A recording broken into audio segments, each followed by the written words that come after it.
And if I have prophetic powers and understand all mysteries and all knowledge, and if I have all faith so as to remove mountains, but have not love, I am nothing. If I give away all I have, and if I deliver up my body to be burned, but have not love, I gain nothing. Love is patient and kind. Love does not envy or boast. It is not arrogant or rude. It does not insist on its own way. It is not irritable or resentful. It does not rejoice at wrongdoing, but rejoices with the truth. Love bears all things, believes all things, hopes all things, endures all things. Love never ends. As for prophecies, they will pass away. As for tongues, they will cease. As for knowledge, it will pass away. For we know in part and we prophesy in part, but when the perfect comes, the partial will pass away. When I was a child, I spoke like a child. I thought like a child. I reasoned like a child. When I became a man, I gave up childish ways. For now we see in a mirror dimly, but then face to face.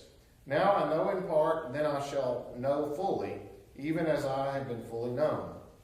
So now faith, hope, and love abide these three, but the greatest of these is love. All right, so when thinking about this chapter, he's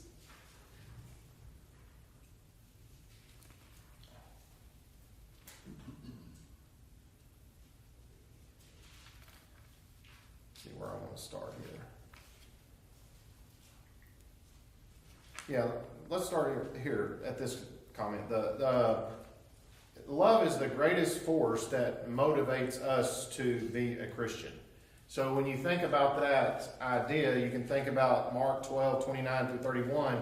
You remember those are repeated from the Old Testament, where it says, "Hear, O Israel, the Lord our God is one Lord. You shall love the Lord your God with all your heart." So we have to love God, love your Lord, with all your heart, and with all your soul, and with all your mind, and with all your strength. So that's there's no part of that's missing there. And then second is this: you shall love your neighbor. And I would suppose that you could say, love your neighbor with all your heart, with all your soul, with all your mind, and with all your strength. You could probably say that as well there. But he's love your neighbor as yourself. There's no other commandment greater than these. And so when we think about a Christian life, for us to be a Christian, love is what motivates us. We want to do and be what God would like us to be. And so why would you want to help a neighbor that's suffering? Well, you love them. Why would you want to read the Bible? Well, you love God. You want to know what he expects from us. So love just, it motivates us to do things. Why do we not want to go out and steal something from somebody? Because we love them. We don't want them to suffer. And so love just, it motivates us to be the kind of person that we need to be. So when we start off here, he's going to start off with the miracles that we already talked about in previous chapters, or previous chapter.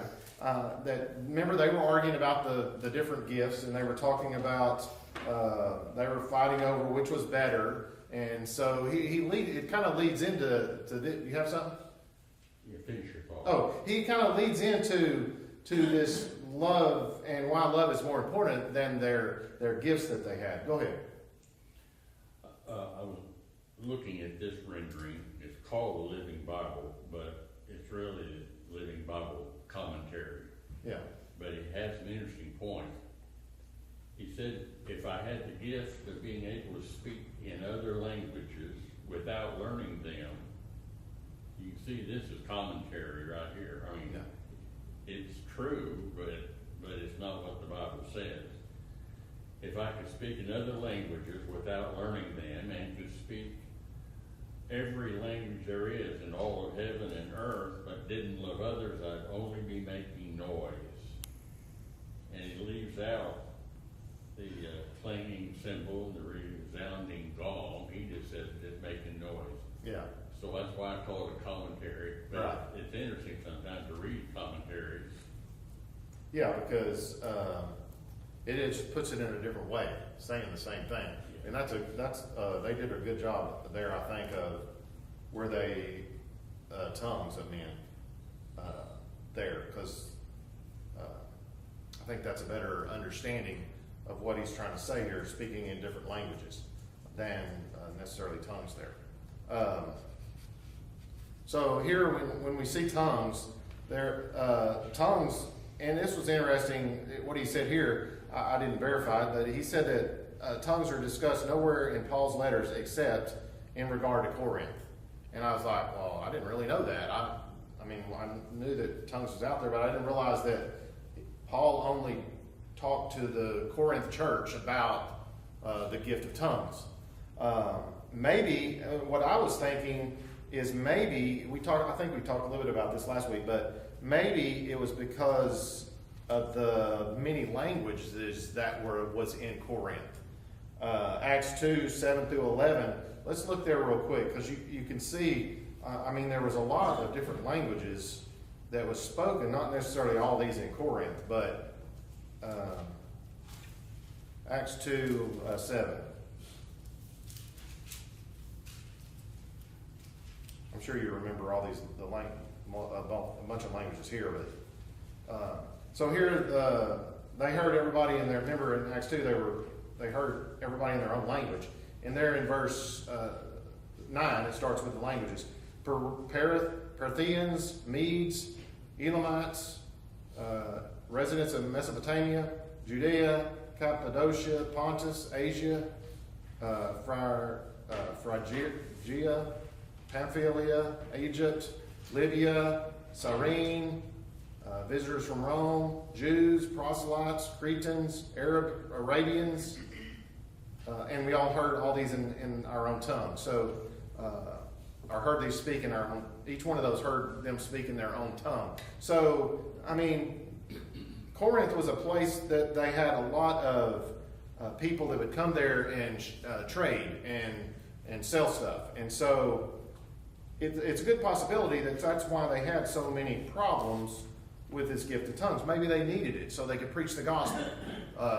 They needed the gift of tongues there so they could teach these people when they came to town to sell goods or whatever, to be able to teach them about Jesus. And what was the purpose of miracles? Well, to teach about Jesus. That was the whole goal of all the miracles that was in the first century. So just an idea I thought there of why. He didn't really say for sure that was the reason, but if you went to a city where there's a bunch of different languages, wouldn't you be blessed to be able to speak to each one of them in a language and tell them about Jesus? When we go to another country, you have to have somebody that can speak their language so you can teach them. So that would be a great thing. So anyway, so if I speak in tongues of men and of angels, I have not love.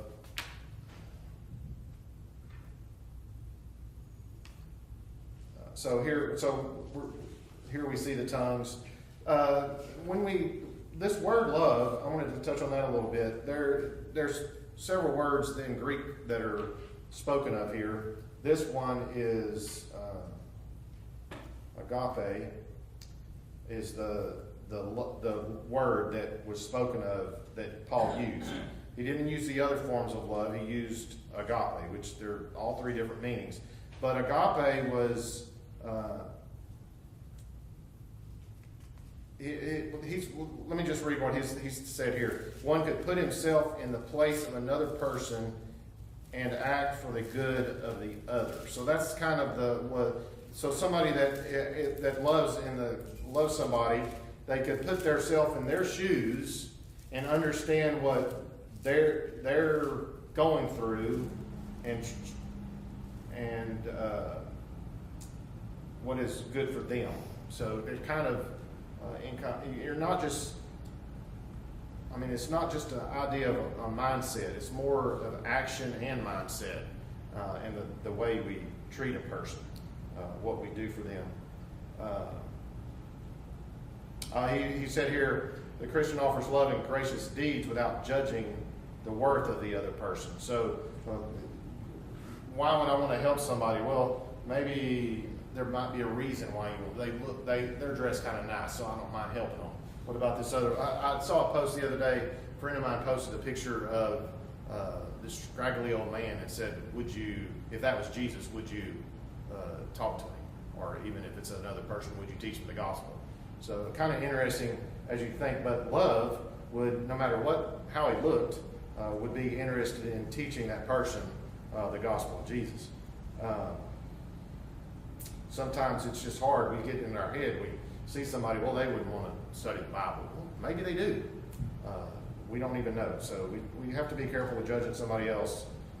Love them for their soul and not necessarily for the way they look outwardly.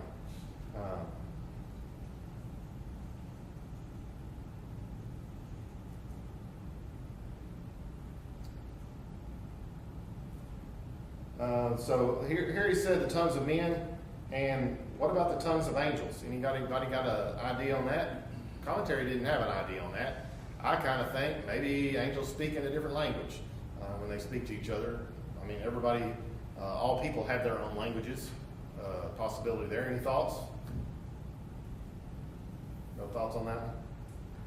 So we're talking about languages of men, so it would be languages of angels. If we think languages, if tongues is languages, so that's what I think. So even if you could communicate with an angel with their language, and you don't have love, then you're wasting time. I mean, if you could speak a language that the angel would speak, that'd be pretty awesome, wouldn't it? Just think about going to these other countries. You go to another country and you try to teach somebody something, the gospel or whatever it might be. Well, if you don't love them, Paul wants us to have love in there with whatever we're doing. When we're helping somebody with some gas money, do you love that person? Do you love their soul? Do you want to try to teach them about Jesus? When we are teaching someone the Bible in another country, he wants us to have love for that person. You have a different sense of, when you love somebody, you have a different sense of desire to teach them, I think. There's some kids at school that sometimes you just have a rough time trying to help. But if you love them, you're going to try to help them no matter what they do.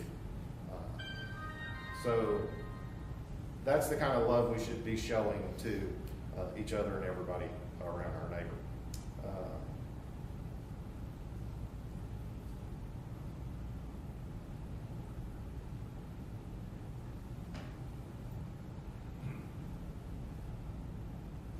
This gong is literally means, in Greek, it literally means a piece of copper or brass.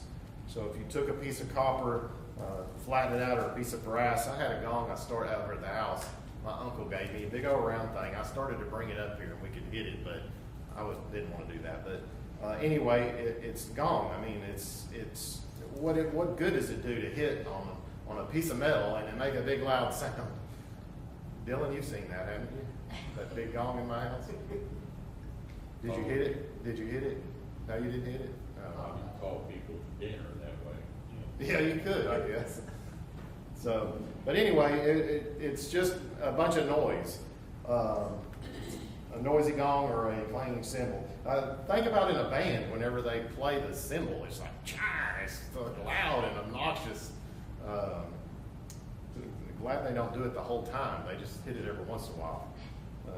But anyway, that's what that is there. So that's what when we go through life, and we can have all these other, like the miracles they spoke about before in the other chapter, knowledge and all these other things, tongues, being able to speak any language. But if there's not love, just take out your cymbal and start banging on it, okay? That's kind of what he's saying here. It's wasting time. So verse 2, and if I have prophetic powers, so if I can prophesy and understand mysteries, see some of the miracles that were listed above, understanding all things, and knowledge, and if and if I have all faith. So here we have some miracles. Faith isn't one of the miracles, but we have prophetic power so they can prophesy. We have mysteries so they understand everything that's going on. I suppose you could say even the mysteries of God, the mysteries of some of the things that they didn't understand at the time. Knowledge, all knowledge. Like people today still don't have all knowledge. There's all kinds of stuff we just don't know. They've been finding out for years and years and years. They don't know where the ark is. There's so many different things. You have something, Wayne? In the first century, I can't help but wonder if when you get away from being an apostle, let's say just a prophet, did they just have one gift or multiple gifts? Yeah. I don't know. Yeah. Well, they had all of them. I suppose they didn't all have a bunch of gifts because they were fighting over who had the best one. So I would say they don't have more. Maybe they just have one. If they were, because some of them thought they were better than the other, or the impression I got.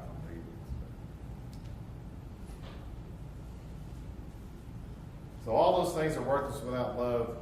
Let's see. And then he gets into faith. So now he's treading on our hearts, right? He's talking to us. We don't have prophetic powers, mysteries. We don't have all knowledge. But what if I have all faith? What if my faith is just really, really strong? I really believe in God. There is nothing going to make me fall away from God. I have so much faith that I can move mountains. And then that's a lot of faith because it's really hard to move a mountain, right? But have not love, I'm nothing. So if I have all faith that nothing can make me fall away from God, but if I don't love my neighbor and love God, I'm really wasting my time. I am nothing is what he says there. Any comments on that? Other things?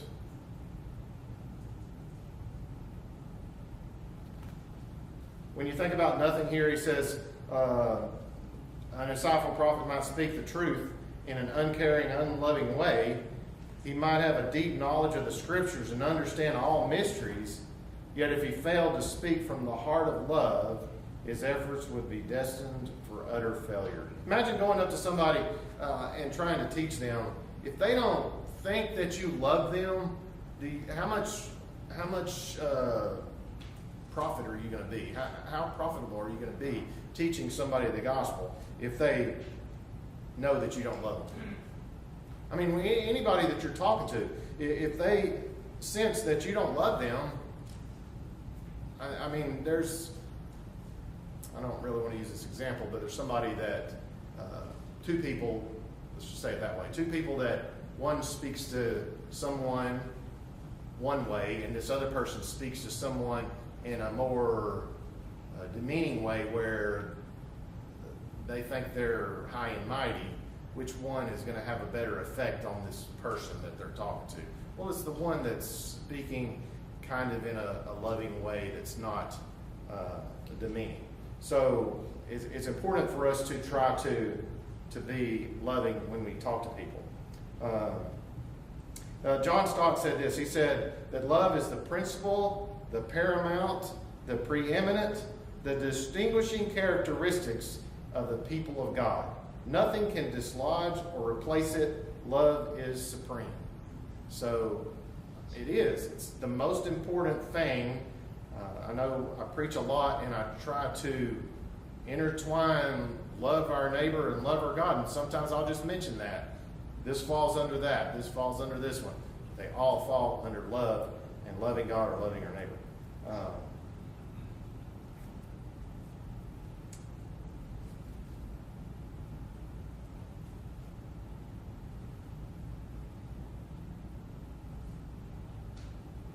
Another comment here, he said, in Christ not only is what one does important, but the heart from which actions spring is also important. So, I mean, we think a lot about even baptism. We think about that. Whenever somebody is baptized, we try to ask them some questions to try to get them to think, to where we can try to see a little bit more into their heart and how they're feeling. Because we want them to be baptized for the right reasons, and because they love God and want to be obedient to Him, and love their Savior. Understand that Jesus died for their sins and all of that. So that's why whenever I have that questionnaire back there, that's the reason for it. We try to help them or guide them down the path of loving God, to recognize their hearts.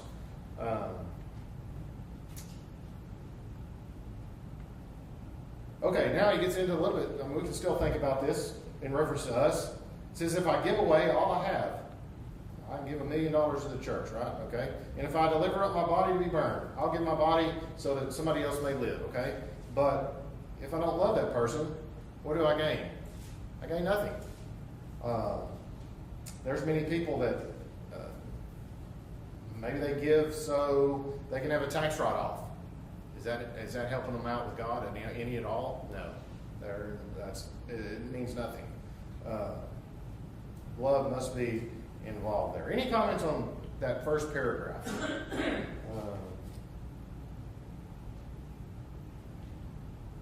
Jesus was talking about faith back in Luke 17, and he said that if you have faith as a grain of a mustard seed, you might say to this ivy tree, be thou plucked up by the roots, and be thou planted in the sea, and it should obey you. So that was just it seemed like the way he's talking, a small amount of faith. And here, oh yeah, it's I see what you're saying. If you have all faith, I mean, if you have faith stronger than that. Yeah, that's a good point. Where was that? Luke 17. 17.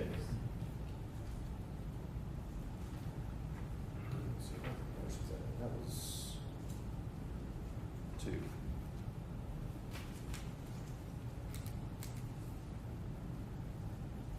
Luke 17? Luke 17 said. Okay.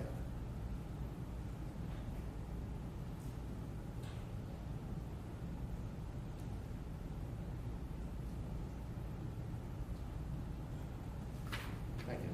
All right, so verse 4.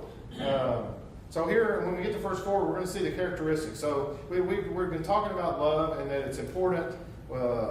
It's most important, loving God, loving our neighbor. So now let's define it. What does love look like? What is it? How do we define it? So first of all, he goes into love is patient. When we think about patient, it is patient, right? To put oneself in place of another.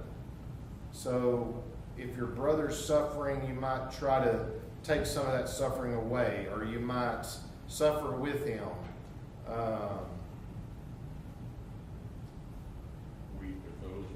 Yeah, weak with those that weep, that kind of thought pattern, yeah. So love is kind there. Love is patient and love is kind. So when the way we treat each other, it's kindness. He had a comment here, it's behavioral, not sentimental. So a lot of times we think of love, well, it's having a sentiment towards someone else, but it's more behavior. It's more how we act towards them.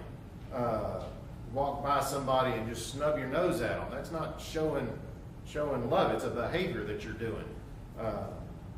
You might tell them you love them, but you're just snubbing your nose at them or whatever. But anyway, so it's more behavior than sentimental. Love does not envy or boast.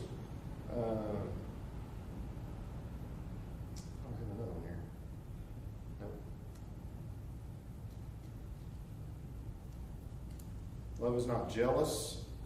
Let's see what King James.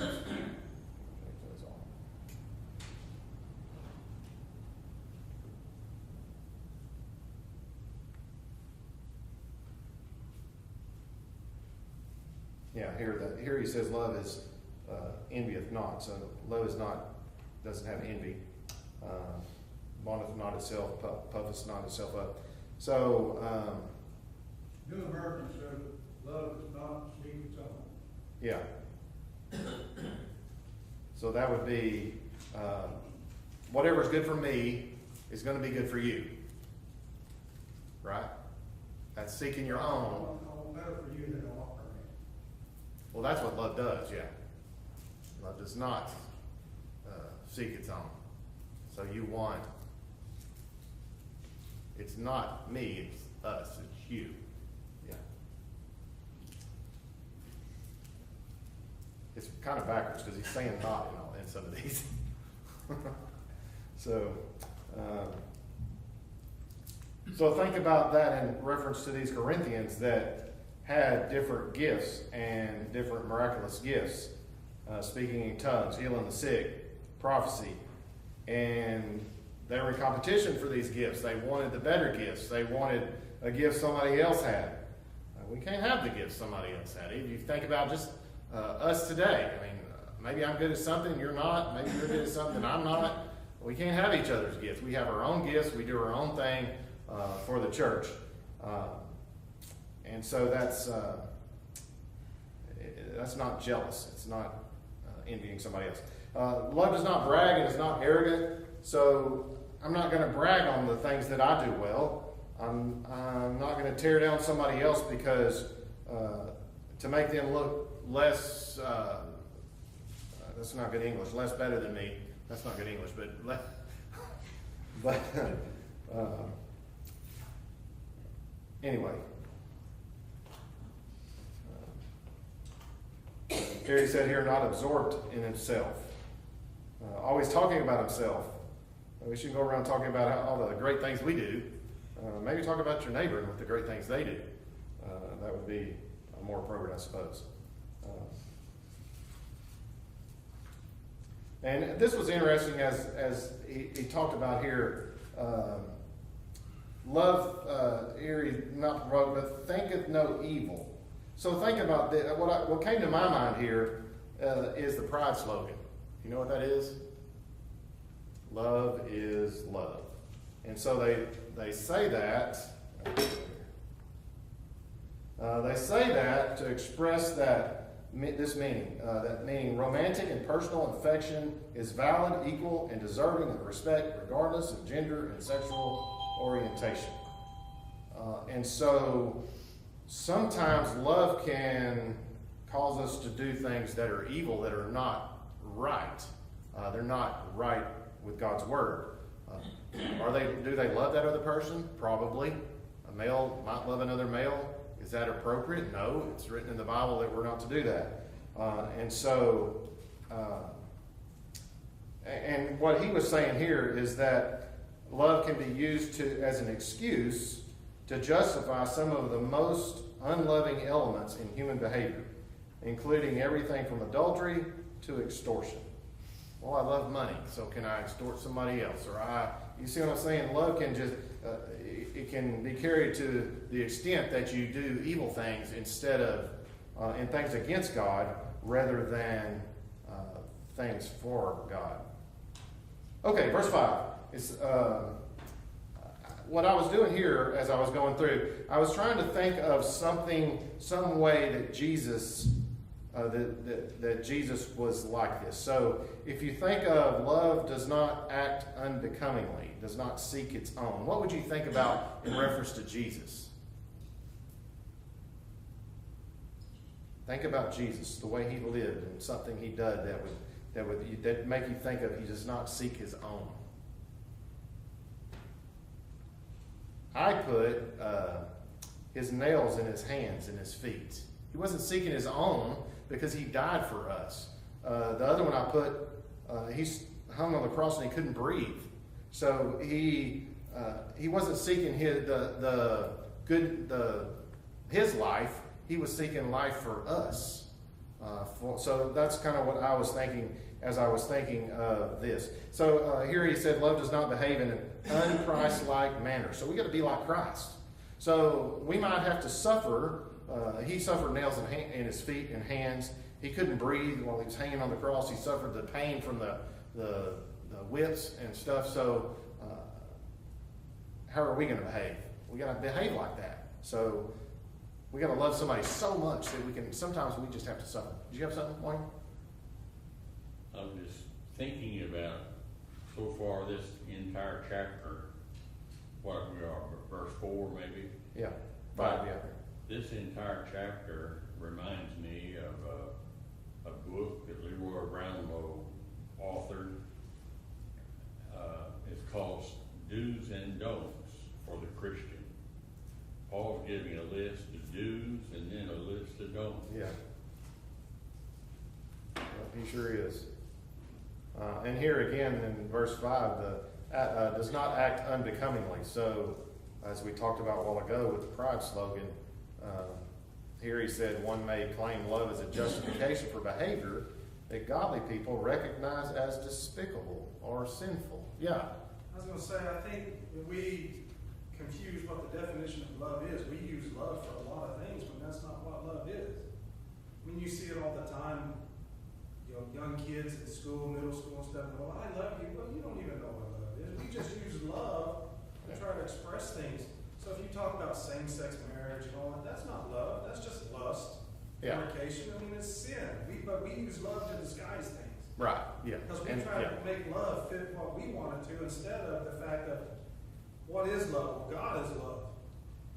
And, you know, what you mentioned there, behaving un-Christ-like, that's not love. And so, I mean, that's the true definition of love is what God in Christ has done for us and what He requires of us.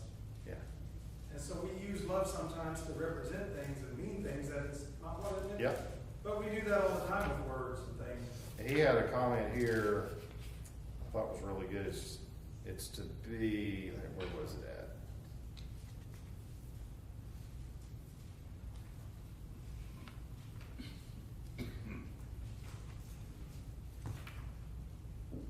I don't know where it is. We'll get to it eventually. But it was to be, well, we'll just get to it eventually. Okay, this second one here. Love is not provoked. So what would you think of in the life of Jesus? Not provoked. What would provoke you? What did somebody do to try to provoke Jesus? When He was tempted. Tempted, yeah. And then you talking about the 3 temptations, or yeah? I was thinking about when somebody spit in His face. Anybody? Anything else? I mean, when they beat Him. Yeah, when they beat Him. Yeah, any of that would provoke somebody. Okay, so we'll start there next time on their love is provoked there.